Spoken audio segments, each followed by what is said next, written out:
Inside Katniss's home, the atmosphere is heavy and suffocating.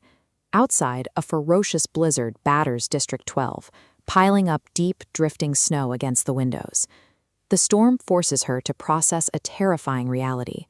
Running away into the wilderness is no longer an option. The capital is already tracking her every move, and peacekeepers could be lurking right outside her door to haul her away. Downstairs, the physical toll of her defiance is lying right on the kitchen table. Gale's back is a landscape of raw, angry flesh after surviving a brutal public whipping. Prim gently ladles a mixture of herbal snow coat onto his wounds. It's a harsh reminder of how they'd treat a whipping during the summer months, forcing them to use searing heat and tepid tap water instead of numbing ice. Watching her mother and sister care for Gale, Katniss feels a sharp pang of remorse for the terrible things she yelled at them the day before.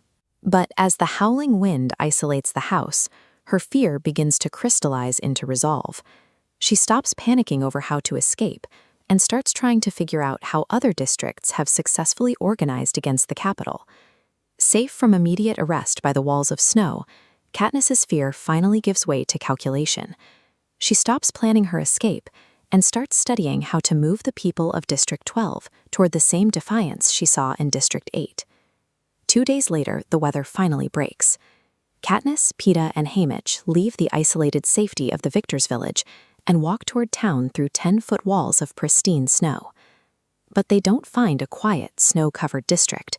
The familiar town square has been completely militarized. Along the rooftops, guards occupy machine gun nests. Down on the cobblestones, the capital has erected a whipping post, stockades, and a gallows. A few streets away, a blaze flares up. Peacekeepers are deliberately burning the hob to destroy the district's independent black market, and the streets themselves are blatantly deserted. When Katniss hopes her friends escaped the fire, Haymitch points out that anyone who has lived under capital rule knows exactly when to hide. This flowchart illustrates the rapid chain reaction of the capital's lockdown. First, the coal mines are closed. When they finally reopen, wages are cut while shifts are extended. Then, the desperately needed food rations are intentionally defiled, pushing the entire district toward imminent starvation. Walking through her own hometown, Katniss realizes people are actively pulling their children away from her. Surrounded by the gaunt faces of starving families, she has become a pariah. The capital's public retaliation has erased the illusion of peace. Every corner of the square now hums with new guards and instruments of torture. Doing nothing while the town starves is a death sentence. Driven by the omnipresent misery around her, Katniss decides she must find some form of agency where the cameras can't see her: the Forbidden Woods. She insulates herself in heavy winter gear and slinks through the back alleys of the seam. Once she bypasses the chain-link fence, she begins a long, exhausting trek into the deep woods. Hours into the hike, the landscape abruptly shifts. Through the trees, she spots the stark white uniform and pointed chin of a peacekeeper. Instinct takes over, and Katniss instantly draws her bow. She knows that she is completely exposed. Firing makes her a murderer, but being captured will permanently incriminate her and everyone she loves.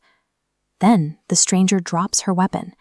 Instead of firing, she reaches out with a gloved hand to reveal a small white circle of flatbread.